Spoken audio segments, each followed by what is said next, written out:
बार इकट्ठा होगा, 2 मिनट लगाएंगे, कहेंगे उठाओ भाई उठाओ, जल्दी करो, इसको अंतिम संस्कार करो। बांध पिंजड़ी आगद कुल परिवार तेरा सकल कबीला मसलत एक ठराही, एक ही सलाह मशोरा किया उन्होंने, सबकी एक राय होगी कि उठाओ उठाओ उठाओ। और बांध पिंजड़ी आगद धर दिया, फिर मरघट में ले जाई, अग्नि लगा दिया जब लंबा फूक दिया उस ठाई। अब शरीर तो फूक दिया, अंतिम संस्कार कर दिया। अब क्या होता है, ये नादान साधना बताने वाले ये नीम हकीम गुरुओं ने कैसा जुल्म कर रखा है।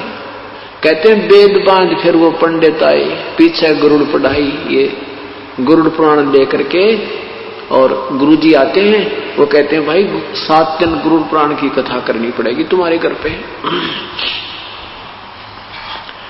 परमात्मा कहते हैं कि देखो गरुड़ पुराण अब पाठ करने से कोई लाभ नहीं है।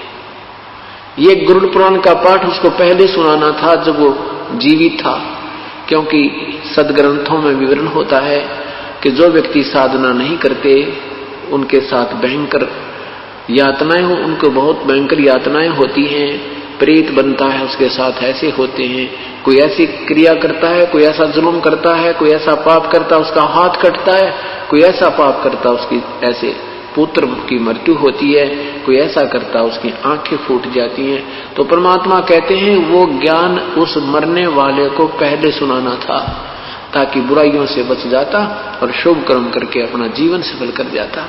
अब वो गधा बनने को तैयार है और पीछे उसकी गरुड़ पुराण की कथा गुरुदेव करने को तैयार है। इस तरह की ड्रामेबाजी ने, इस तरह के नीम हकीमों ने ये भक्ति का विनाश कर डाला और मनुष्य जीवन को इन्होंने बर्बाद करवा दिया। परमात्मा कहते हैं कि नरसेती तू पसवा कीजे गद्दा बैल बनाई, ये 56 भोग काम अनुभव रे कि कुरडी चुनने जाई। और फिर क्या बताते हैं कि ये साधना शास्त्र विरुद्ध होने से फिर तुम प्रेत बन गए, प्रेत शिला पर जा विराजे। अब गुरु जी कहेंगे कि उसके पिंड भरवाओ, पितरों पिंड भराई। तेरा गजब हुई, पहले तो पितर बनवाए, भूत बनवाए, शास्त्र विरुद्ध साधना करवा के, और फिर उनके वो पिंड भरवाए, फिर वह उनके श्राद्ध निकाले, वो माल खाए गुरुजियों ने। गुरुजी तो खीर खावे, अन्यों को पितर छिक गए। वाह भाई वाह, मैं रोटी खाऊंगा आपका पेट कैसे भरेगा, अच्छे बेवकूफ बना डाला। देखो ये साधनाएं बिल्कुल शास्त्र विरुद्ध हैं और ये मनमुखी लोगों के मनमाने आचरण हैं जो पवित्र गीता जी के विरुद्ध होने से व्यर्थ हैं। तो क्या बताते हैं कि प्रेत शिला पर जा विराजे पितरों पिंड भराई, और बहर श्राद्ध खान कुआए काल काग होए कलमाही। फिर कौवे बन गए। क्या कहते हैं श्राद्ध, अब श्राद्धों के दिन चल रहे हैं, कति उन नादानों के पूरे जो ना मौज माचरी है बहका रखा जिन्होंने, एक एक दिन में 3-3 जगह भोजन खा खाते हैं पंडित वो गुरुजी। तो क्या बताते हैं कि जब पहले तो भूत बनाया, पितर बना, फिर कहते हैं पिंड भरवा दिए तो वो मुक्त हो गया। फिर श्राद्ध निकालते हैं, कहते हैं तुम्हारा पिता जो ना कौवा बना हुआ है, कौवे को भोग लग गया तो समझ लो तुम्हारा श्राद्ध सफल है। कौवे ने तेरा पिताजी ना कौवा बन के आगे भोग लगाएंगे और तुम्हारा श्राद्ध सफल हो गया। अरे तेरा गजब हुई। कहते हैं बहुत श्राद्ध फिर खान कुआई, वो काग हुए कलमाई। फिर वो वही आत्मा नु कहे भी वो काग बन गया, कौवा बन गया, और ये वो श्राद्ध खा गया, बेड़ा पार हो गया। कौवा रोजाना खाना खाता है, चल कौवा मान लेते, तुम्हारा पिताजी कौवा बन गया हमारा। अब वो कौवा रोजाना आहार करता है, एक दिन के पेट खाना खाने से कौवे का 364 दिन पेट नहीं भर जाता। अपने जो पूर्वज थे, जो दिन की हम श्राद्ध निकाल रहे हैं, वो दिन में 2-2 बार आहार अवश्य करते थे, और अब एक दिन के आहार में वो 364 दिन नहीं छिक सकते। ये भी हमारे साथ उन्होंने सरेआम जो है ना धोखा कर रखा है। तो अब ये भगत समाज सियाना होगा, तत्व ज्ञान से परिचित होगा, तो इन नादान संतों से पीछा छूटेगा और ये जीवन बहुत आसानी से सफल हो जाएगा। इसमें कोई साधना कठिन नहीं है, सीधा सा एक मंत्र जाप करना है, या मजदूरी करनी है, या नाम की कमाई करनी है।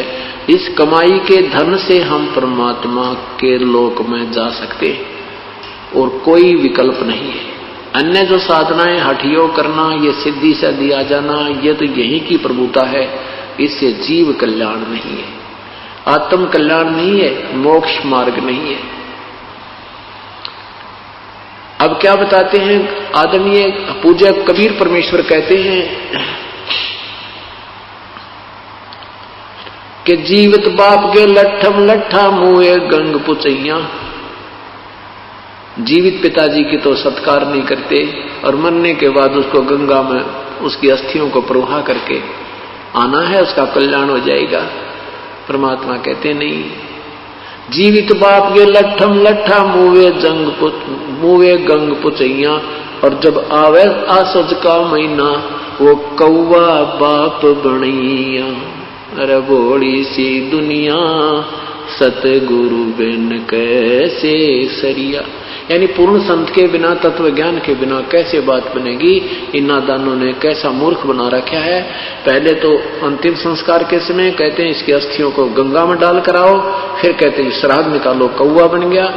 वो गति वहां भी गति की थी, फिर पिंड भरा दिए, वो भी गति होगी, और फिर कहेंगे वो कौवा बन गया, श्राद्ध निकालो। परमात्मा कहते हैं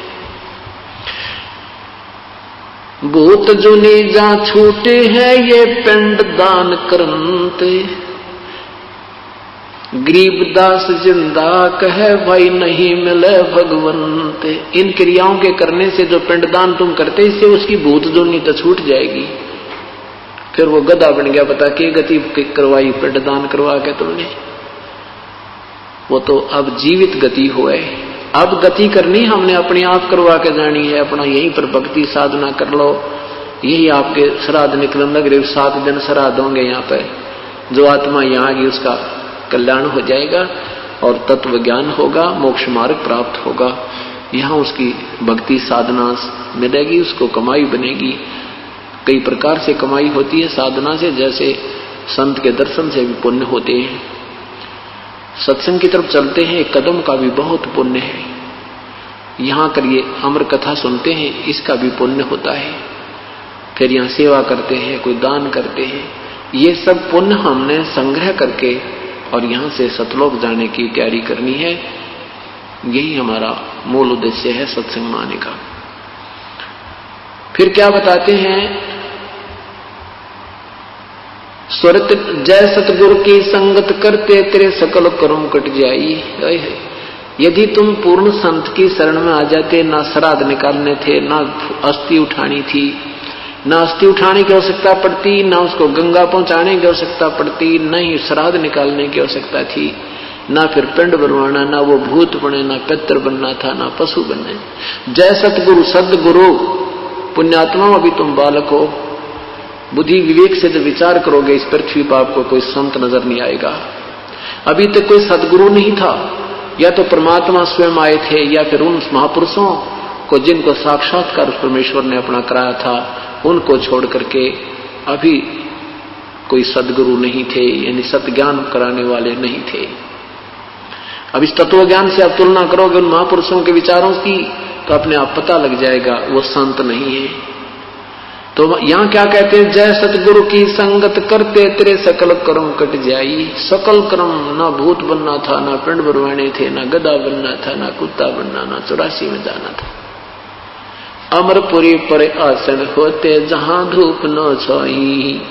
अमरपुरी सतलोक में आसन, यानी वहां तेरा स्थायी स्थान मिल जाता, जहां पर कोई कष्ट नहीं है, ना धूप ना छाई, यानी कोई दुख नहीं है। सुरत नृत मन पवन पियाना, शब्द शब्द समाई। गरीबदास गलतान महल में मिले कबीर गुसाई। मुझे तो गरीब कबीर परमात्मा मिल गए और ये तत्व ज्ञान मुझे दे दिया। मैं तो मस्त हो गया गलतान महल में। हमने तो कोई संशय रहा नहीं, हम सतलोक जाएंगे, क्योंकि हम उन्हीं पद चिन्हों पर चल रहे हैं, उसी रास्ते चल रहे हैं जो हमारे पूर्ण परमात्मा ने आकर हमें दर्शाया है।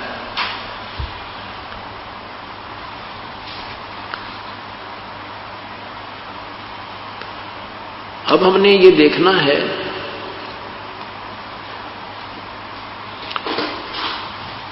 सत्संग में आने से पुण्यात्मा को ये तो ज्ञान होगा कि प्रभु की भक्ति के बिना ये मनुष्य जीवन व्यर्थ है।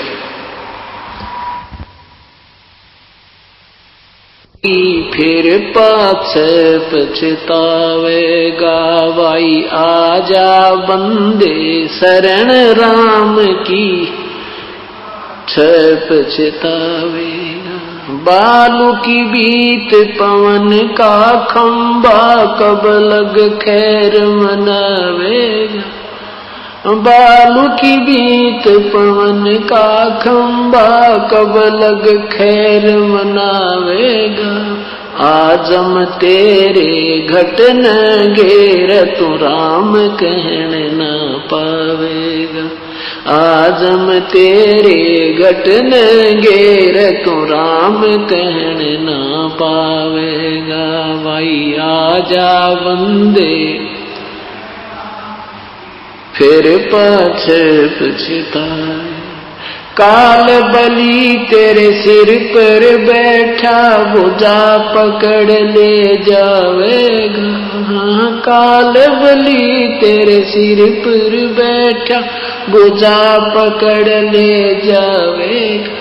मात पिता तेरा कुटुंब कबीला सारा खड़ा लखावेगा।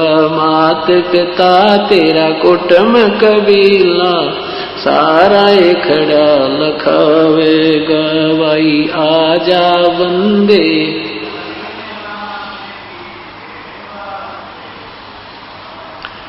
धर्म राय तेरा लेखा लेगा वहां क्या बात बनावेगा। धर्म राय तेरा लेखा लेगा वहां क्या बात बनावेगा। लाल खंभ से बांधा जा बिन सतगुरु कौन छुटावे। लाल खंभ से बांधा जा बिन सतगुरु कौन छुटावेगा। भाई आजा बंदे फिर पोछ पछतावे। दिया लिया तेरे संग चलेगा दरा ढक्या रह जावेगा।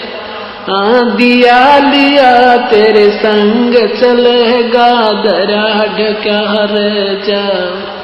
कह कबीर सुनो भाई साधो करनी के फल पावेगा। हाँ कह कबीर सुनो भाई साधो करनी के फल पावे। आजा बंदे शरण राम की फिर पछ पछतावेगा। सत साहिब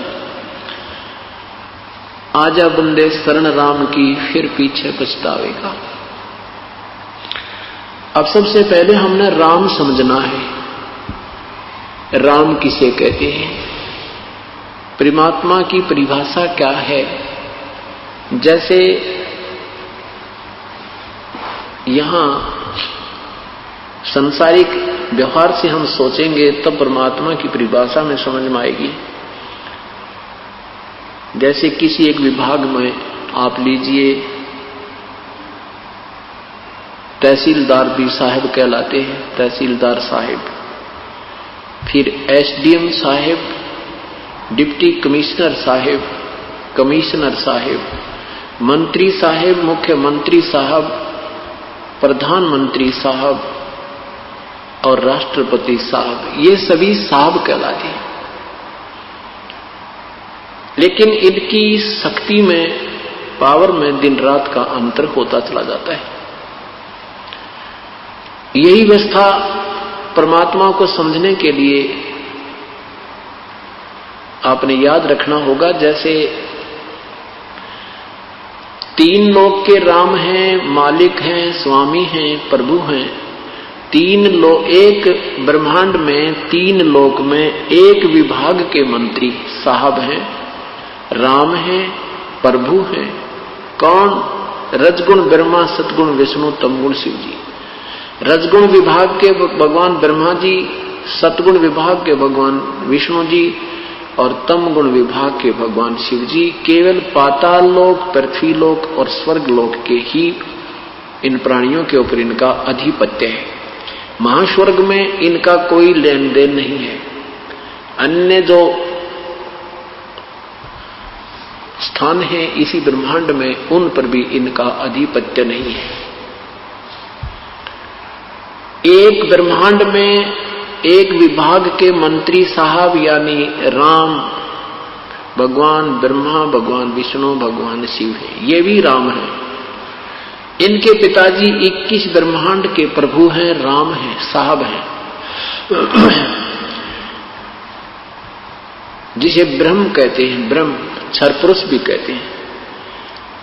और सात संग ब्रह्मांड का राम है परब्रह्म, जिसको अक्षर पुरुष कहते हैं।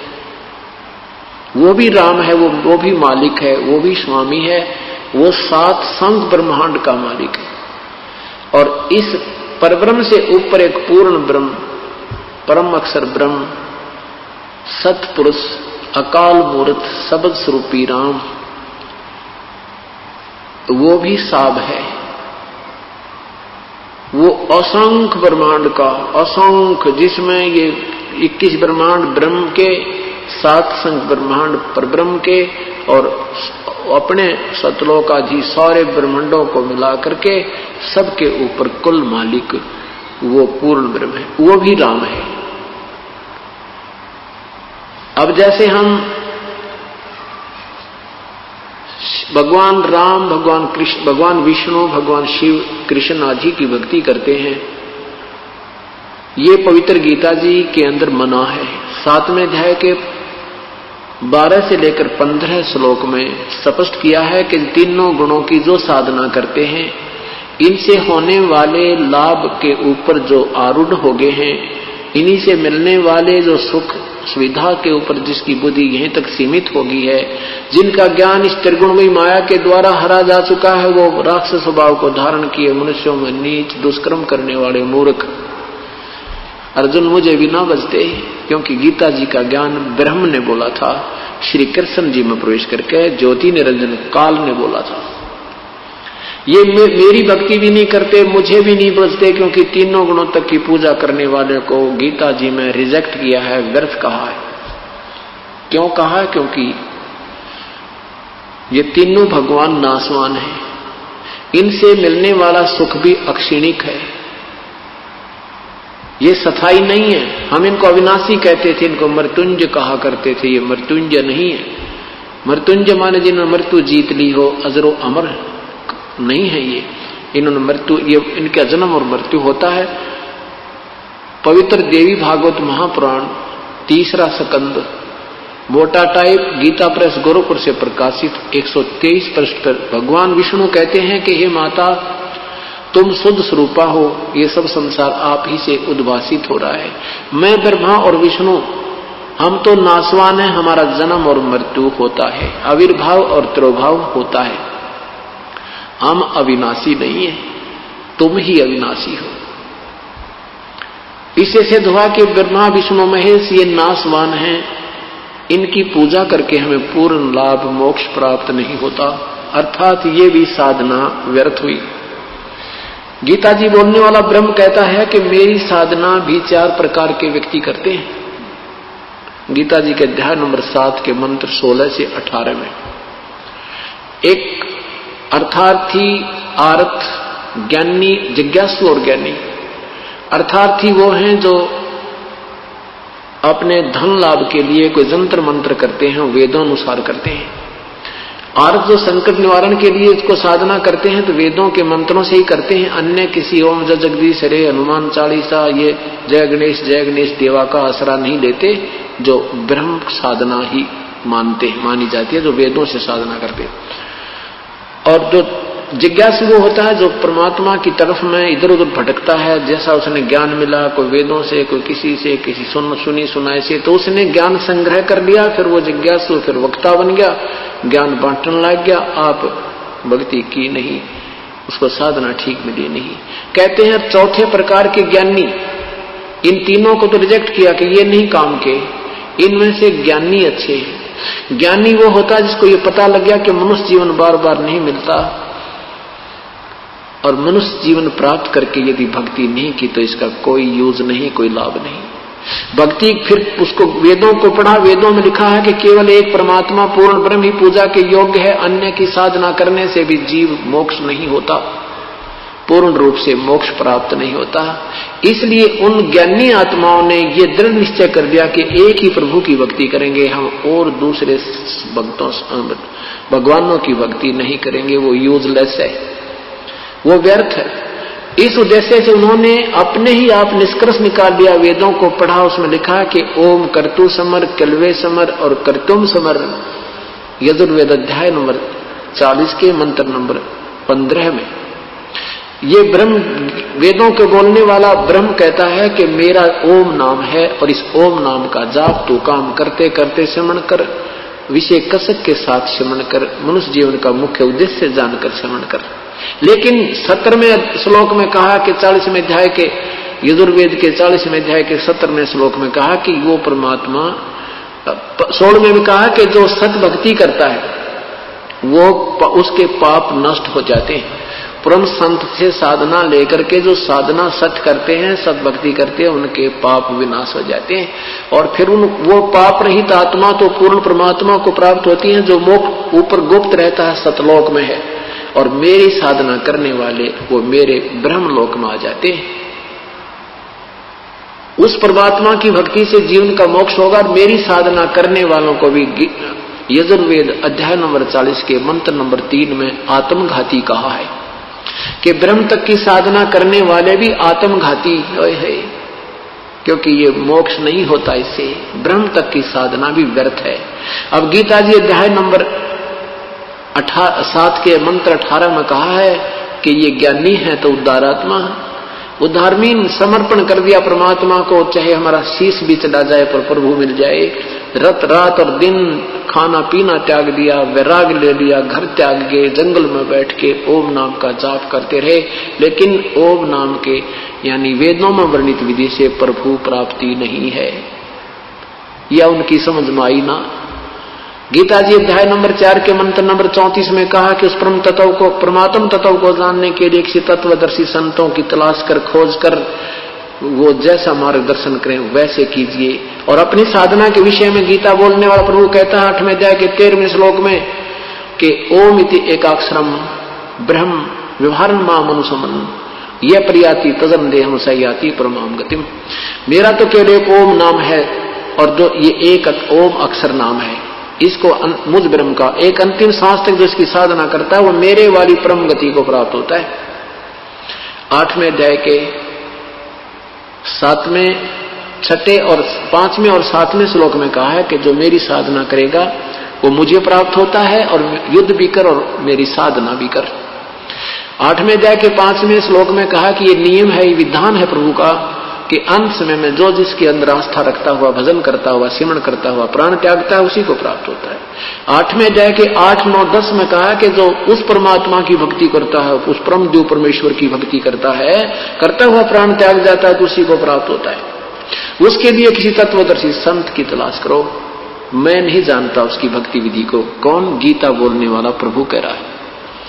ऐसे वेदों को बोलने वाला प्रभु भी कह रहा है कि मैं 40वें अध्याय यजुर्वेद अध्याय नंबर 40 के मंत्र नंबर 10 में कहा कि उस परमात्मा के विषय में कोई साकार बताता है, कोई निराकार कहता है। ये भी व्याख्या सही नहीं। इसके विषय में भी कोई तत्वदर्शी धीराणाम संत यानी तत्वदर्शी संत बताएंगे, जैसा वो कहें फिर उनसे सुनो। गीता बोल वहां वेदों के बोलने वाला प्रभु भी अपने तक की ज्ञान बता करके वो ऑप्शन छोड़ दी। अब उन ऋषियों को वो तत्वदर्शी संत मिला नहीं, अपने आप निष्कर्ष निकालकर जो साधना है उन्हें की, वो प्रभु प्राप्ति की नहीं थी। गीता जी के अध्याय नंबर 11 के मंत्र नंबर 47-48 में लिखा है कि अर्जुन ये मेरा रूप, ये वास्तविक रूप है, ये मैं तुझे दिखा रहा हूं जो मेरा विराट रूप है, ये है मैं काल हूं, और इसकी प्राप्ति तेरे अतिरिक्त ना तो पहले हुई ना फिर हो सकती। और इसकी प्राप्ति कैसे हो सकती? ना वेदों वर्णित विधि से, ना यज्ञ से, ना तप से, ना जप से, ना किसी साधना से मेरे दर्शन अर्थात ब्रह्म प्राप्ति नहीं है। इसी कारण से संत ऋषियों ने साधनाएं की, ओम नाम के जाप वेदों अनुसार यज्ञ किए, हवन किए, लेकिन परमात्मा नहीं मिला। गीता जी के अध्याय नंबर 7 के मंत्र नंबर 24 में कहा कि ये बुद्धिहीन जन समूह मेरे उस घटिया अटल नियम को नहीं जानता कि मैं अपनी योग माया से छुपा हुआ कभी भी किसी के सामने प्रत्यक्ष नहीं होता। ये मुझे कृष्ण मान रहे होंगे, मैं कृष्ण नहीं हूं, मैं व्यक्त नहीं होता, मैं अपनी योग माया से गुप्त रहता हूं, अर्थात वो साकार है लेकिन सामने नहीं आता। ये मेरा अटल घटिया नियम है।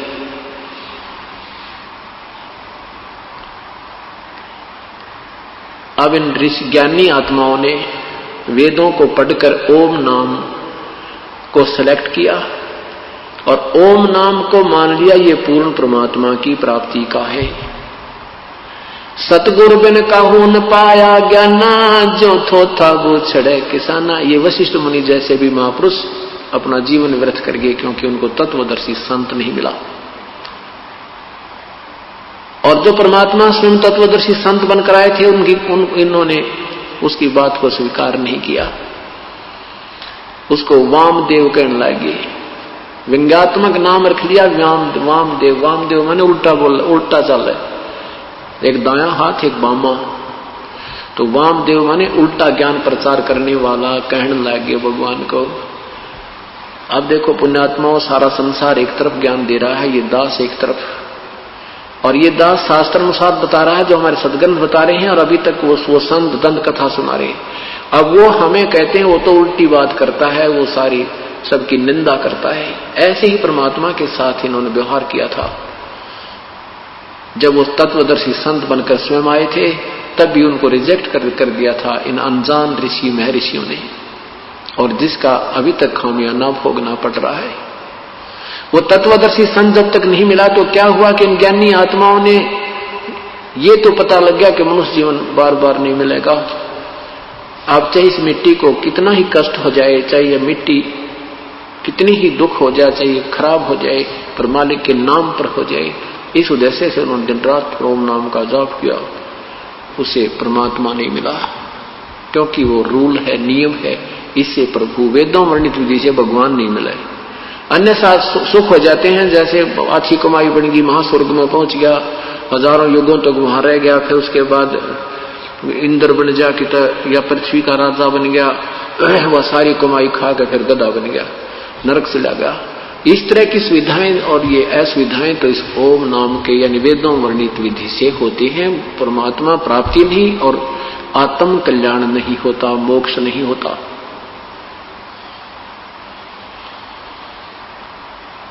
इसलिए गीता जी अध्याय नंबर 18 में 7वें अध्याय नंबर 7 के मंत्र 18 में कहा कि ये ज्ञानी आत्मा है तो उद्धार में ना अपना समर्पण कर दे, जान भी दे दे भगवान के लिए, उल्टी ना हटे। ये है तो इतनी नेक, परंतु ये नादान उस तत्वदर्शी संत ना मिलने से मेरे वाली घटिया साधना में ही लीन रही, आश्रित रही, अनुतमाम, ये मेरे वाली अनुतमाम गति में आश्रित रही। ओए कितना प्यारा ज्ञान दिया पवित्र गीता जी में। और फिर 7वें अध्याय के 19वें श्लोक में लिखा है कि बहु नाम जन्माना मनते ज्ञान मान माम प्रवृत्ते। बहुत कोई जन्म अंत के जन्म में कोई ज्ञानी आत्मा ब्रह्म साधना करता है, मेरी साधना करता नहीं तो नीचे की साधना करते हैं, कोई देवी की, कोई देवता की, कोई यक्ष की, कोई भूतों की, या छोटी जैसे जय गणेश जय गणेश जय गणेश देवा, इस तरह की आरतियां करते हैं। को बहुत ही पुण्यात्मा अच्छे संस्कार हो जिसके कोई जन्म कौन से जन्म में एकाध आत्मा मेरी भक्ति करता है, नहीं तो अन्य उपासना में लगा रहता है। और वासुदेव सर्वमिति स महात्मा सुदुर्लभ, ये बताने वाला कि ना ब्रह्म पूजा के योग्य है, ना पर ब्रह्म पूजा के योग है, ना ये ब्रह्मा विष्णु महेश से पूर्ण मोक्ष है, ये और पूर्ण ब्रह्म ही पूजा के योग है, उसकी ये साधना है। ऐसा साधु तो, ऐसा संत तो बहुत मुश्किल है, शो दुर्लभ है, बड़ी मुश्किल से मिलने वाला, बहुत कठिनता से मिलेगा तुझे वो संत जो ये सारा ज्ञान बतावे कि ये भी पूजा के योग नहीं, वासुदेव ही पूजा के सर्वस्व है। अब वासुदेव की परिभाषा और समझनी होगी। हम भगवान श्री कृष्ण को वासुदेव कहा करते, ये वासुदेव नहीं है। वासुदेव का अर्थ है सर्वशक्तिमान, सर्वव्यापक, सर्व का पालन करता, पूर्ण प्रभु, सर्वव्यापक, सबके ऊपर अधिपति। अब भगवान श्री कृष्ण जी के पूज्य पिताजी का नाम वासुदेव था, श्री कृष्ण का नाम वासुदेव नहीं था। वासुदेव जी का नाम पंडितों ने, ब्राह्मणों ने, गुरुओं ने वेदों में पूर्ण परमात्मा की महिमा वासुदेव नाम से कही गई है। उन वेदों में अच्छे नामों को, शब्दों को निकालकर अपने पुत्रों का, यजमानों के पुत्रों का नाम रखा करते। वासुदेव का अर्थ है सर्वशक्तिमान, सर्व का पालन करने वाला पूर्ण प्रभु। तो ये कहते हैं वासुदेव सर्वमिति स महात्मा सो दुर्लभ है, ये बताने वाला कि नहीं, वो वासुदेव पूर्ण परमात्मा ही सब भक्ति करने, पूजा के योग्य है और नहीं है, ये कहने वाला संत तो बड़ी मुश्किल से मिलेगा। वो तो तुझे बहुत ही सौभाग्य से प्राप्त होगा, बहुत मुश्किल से मिलता है। अब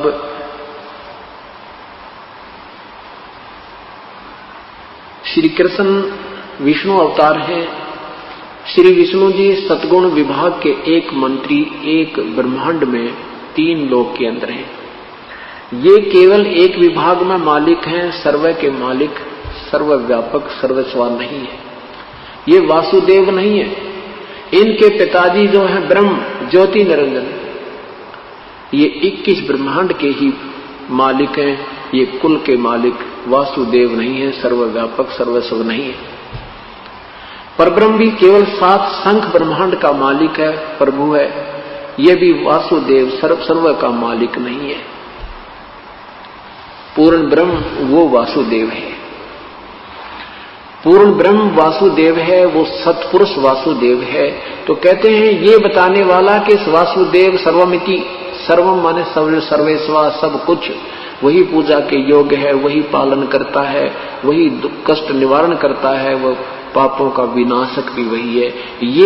ये बताने वाला संत तो बड़ी मुश्किल से मिलेगा तुम। गीता जी के अध्याय नंबर 7 के मंत्र नंबर 12 से 15 में भगवान ब्रह्मा विष्णु महेश के साधकों को व्यर्थ क्यों बताया।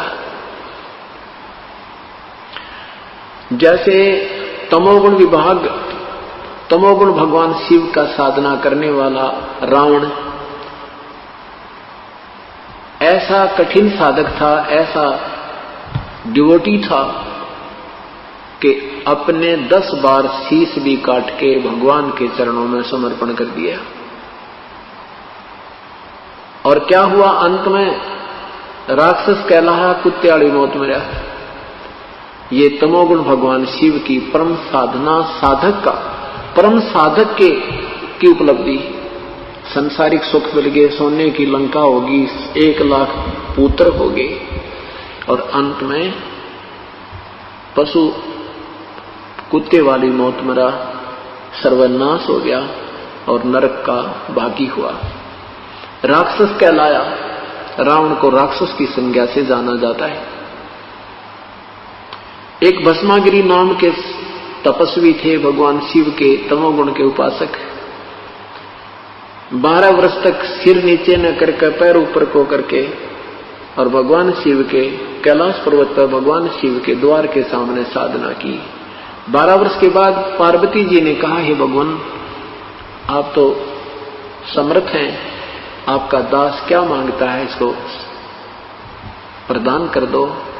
पार्वती जी के कहने से भगवान शिव ने भस्मागिरी से कहा कि मांग भस्मागिरी, क्या मांगता है, मैं तेरे से अति प्रसन्न हूं। अब भस्मागिरी के मन में के खोट था कि भगवान शिव को मारूं, इसे भस्म कड़ा प्राप्त करूं, भगवान शिव को समाप्त कर दूं, पार्वती को पत्नी बना लूं। हे भगवान, अब क्या बताते हैं भगवान। आदरणीय गरीबदास साहिब कहते हैं, ऐसे करत गनी जीव कलमाही, और माता को पत्नी ठहराए। पार्वती माता को और पत्नी की दृष्टि से कामना कर रहा है, ऐसे नीच व्यक्ति पर यह साधना कर रहे हैं शिव की। पर भगवान शिव ने कहा, मांग भाई, क्या मांगता है भस्मागिरी। भस्मागिरी ने कहा कि ऐसे नहीं भगवान, वचनबद्ध हो जाओ तो मांगू। भगवान ने कहा, सोचा भी क्या मांगेगा, एक सिद्धि और मांग लेगा, दे दूंगा। कहा ठीक है भाई, वचनबद्ध हुआ, मांग ले, क्या मांगता है। तो क्या मांगा उसने, कहा कि भस्म कड़ा दे दो भगवान, ये भस्म कंडा दे दो जो आपने हाथ में पहन रखा। उसमें क्या गुण था कि जो किसी के सिर पे करके, सिर के ऊपर ऐसे करके कह दे भस्म, वो खत्म हो जाता था। उसमें एक ऐसी शक्ति थी। इस बात का ज्ञान भस्मागिरी को था। भगवान शिव ने सोचा भी साधु है, जंगल में रहता है, अपनी सुरक्षा के लिए मांग रहा होगा। उसने क्या पता था ये ऐसा जालिम व्यक्ति है, इसके मन में कितना खोट है। कहते हैं भस्मागिरी की वासना शिवशंकर से जाने नाही। ये सर्वज्ञ कहाँ है भगवान, जिन्हों ये नहीं पता ये दुष्ट क्या मांगने आ रहा है, इसके मन में के खोट है। तो भगवान शिव सर्वज्ञ भी नहीं है। अब क्या किया कि उसने जो ही कड़ा निकाल कर उसको दे दिया भस्मागिरी को। भस्मागिरी ने कहा कि होले शंकर होशियार, तुझे मारूंगा और पार्वती को पत्नी बनाऊंगा। इतनी देर में त्योर बदल गया। अब भगवान भाग लिए, भगवान शिव भाग लिए, आगे आगे भागे जा रहे हैं, पीछे पीछे भस्मागिरी। कहते हैं फिर भगवान ने गिरजा रूप बनाया, पार्वती का रूप बना के भस्मागिरी के पास खड़े हो गए। कहने लगे क्यों भाग रहे भस्मागिरी, आजा मेरे पास। अब भस्मागिरी ने देखा कि शिव जी तक भागता जा रहा है, चला जाएगा, मेरे निकट आ नहीं सकता।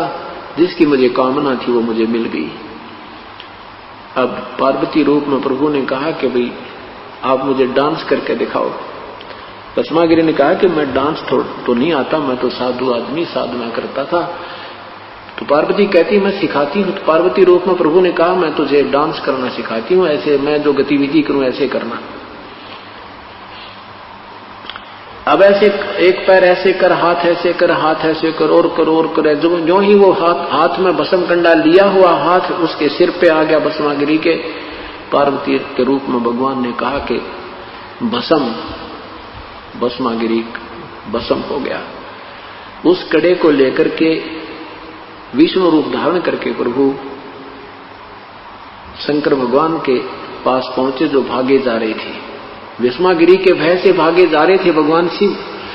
तो कहा कि भाई रुक जा भोलेनाथ, रुक जा भोलेनाथ। भगवान शंकर कहते हैं आजा विष्णु, भाग ले भाग ले। क्या हो गया कि उस निकम्मे ने मेरे से भस्म कंडा मांग लिया और मेरे से गलती होगी, वो मुझे मारने पर तुला है, आपको भी भस्म कर देगा, भाग लो। तब भगवान ने कहा कि मैंने उसको भस्म कर दिया है, तू चिंता मत कर। देख कड़ा में ले आया। कड़े को देखकर भी विश्वास नहीं हुआ, कहने लगा तू लाया कैसे उसने। तो उसने बताया कि मैंने उसको ऐसे ऐसे पार्वती रूप बना करके और ये कड़ा में छीन लाया हूं, उसको भस्म कर दिया है। जब उसकी राख देख ली ना भगवान शिव का, जब दिल धड़कन पे बंद होया। और इनको हम समर्थ मानकर पूजा करते थे। ठीक है, ये भी नहीं कह सकते ये बिल्कुल रिजेक्टेड है, नहीं, जितनी इनकी शक्ति है उतनी विद्यमान है। हम इनको एक मंत्री की शक्ति होते हैं, हम मंत्री को प्रधानमंत्री कहा करते थे। ये हमारी नालायकी नादानी थी, क्योंकि ये नीम हकीमों हमारे गुरुओं की कमी थी। जैसे रावण को उनके गुरुदेव ने शिव को मृत्युंजय, सर्वेश्वर, महेश्वर, वेदों में इसी का वर्णन है, ऐसे गुणगान कर दिए। अब उस भोली आत्मा को क्या पता था कि ये गुरु जी नहीं है, तो नीम हकीम है। यदि उस रावण वाली आत्मा को ये ज्ञान मिल जाता, विमान में बैठकर जाता। ये संतों की त्रुटि की कमी, तत्वदर्शी संत न मिलने से अभी तक ये भक्ति मार्ग विचलित है और ये भोली आत्मा श्रद्धालु लोग भटक रहे हैं। ये तो भगवान शिव की रजो तमोगुण साधना के उपासकों की हालत बताई। राक्षस स्वभाव को धारण किए, मनुष्यों में नीच। रावण भी अपनी मां को उठा ले गया, सीता को, और भस्मागिरी ने अपनी मां पर नीत डुबोली, यानी त्रिलोक जननी पर। तो इससे मनुष्यों में नीच दुष्कर्म करने वाले भक्ति मार्ग के शास्त्र विरुद्ध साधना साधकों को दुष्कृतिन बोला है, बुरे कर्म करने वाले। और मूर्ख यानी सद्भक्ति ना करके इस पर रूढ़ रहते हैं और कहे तो मानना लड़ने तैयार हो जा। जिन्होंने कह दिया तुम्हारी साधना ठीक नहीं है तो उस पर विचार नहीं करते, क्योंकि क्यों निंदा करते हो तुम, लड़ने को तैयार हो जाते हैं। फिर क्या बताते हैं कि ब्रह्मा की साधना, रजोगुण की साधना की थी हिरण्यकशिपु ने। सुबह मरूं ना शाम मरूं, दिन मरूं ना रात मरूं, 12 मास में ना मरूं, आकाश पृथ्वी पर ना मरूं, इस तरह की सिद्धि मांग ली। ये वरदान ले लिया ब्रह्मा जी से, तथास्तु। अब ये सिद्धि प्राप्त करके अपनी साधना से हल्दी की गांठ से पंसारी बन बैठा और फिर अन्याय शुरू कर दिया, राक्षस कहलाया, अपने ही पुत्र का दुश्मन बन गया। प्रहलाद को भी अग्नि में जलाना चाहा, लाल खंबे से बांधकर उसको फूंकना चाहा। उसी समय प्रभु नरसिंह रूप धारण करके प्रकट हुआ, हिरण्याकुश की आंत निकाली। कुत्ते वाली मौत मेरा राक्षस कहलाया, रजोगुण ब्रह्मा का उपासक। अब सतगुण विष्णु जी की साधना विश्वामित्र ने की थी। अपने साथी वशिष्ठ मुनि के 100 पुत्रों की हत्या कर दी एक ही पॉइंट पे। वशिष्ठ जी उसको कहा करते कि आओ राजऋषि, क्योंकि वो महिमा का भूखा था। विनम्रता विश्वामित्र में नहीं थी और विश्वामित्र इस बात से दुख मानता था, तो मुझे राजऋषि क्यों कहता, मुझे ब्रह्म ऋषि कहा कर। इसी द्वेष से वशिष्ठ मुनि के 100 पुत्रों को काट दिया उस विष्णु के उपासक ने। एक और सामूहिक उदाहरण दिया है कि एक बार हरिद्वार हर की पैड़ियों पर, हरिद्वार में हर की पैड़ियों पर कुंभ का पर्व हुआ। उसमें स्नान करने के लिए, प्रभु में नहाने के लिए तीनों गुणों के उपासक, ये गिरि, पुरी, नागा, वैष्णव, ये सारे साधु पहुंच गए। अब स्नान करने का जब समय आया तो वो अपने अपने पूरे समूह के साथ प्रस्थान करते हैं। सबसे पहले नागा हर की पैड़ियों पर जाकर खड़े हो गए। अन्य को कहा कि तुम हमारे बाद में स्नान कीजिएगा, हम सर्वश्रेष्ठ हैं, हम त्यागी और बैरागी हैं, हम निवस्त्र रहते हैं, हम इच्छा हैं, हम सर्वश्रेष्ठ हैं, हम प्रथम स्नान करेंगे। वैष्णव साधुओं ने इस बात का दुख माना कि तुम पशु की तरह नंगे फिरते हो, समय पर नहाना नहीं, राख शरीर पर लगा रखी है, पशु की तरह रहते हो, तुम काहे के शरण फिर, तुम काहे के श्रेष्ठ हो, बाहर मरो, हम नहाएंगे पहले। अब वो नहाना तो भूल गए, लट्ठम लट्ठा हो गए। वो स्नान तो करना भूल गए, आपस में लट्ठम तलवार निकाल ली, तीर निकाले, जो भी जिसका फंस गया नीट मारी। ऐसी बुरी तरह पशुओं की तरह को किसी को मुंह से काट रहा है। वो तो क्या कहते हैं, 25,000 व्यक्ति जिनको हम संत कहा करते थे अनजानपने में, वो 25,000 व्यक्ति आपस में लड़का मर गए, गंगा का पानी लाल कर दिया। तो ये तीनों गुणों के उपासक, राक्षस स्वभाव को धारण किए हुए मनुष्यों में नीच एवं कितने उदाहरण दें इनके। ये तत्व ज्ञान के अभाव से ये हानि प्राणी को उठानी पड़ रही है।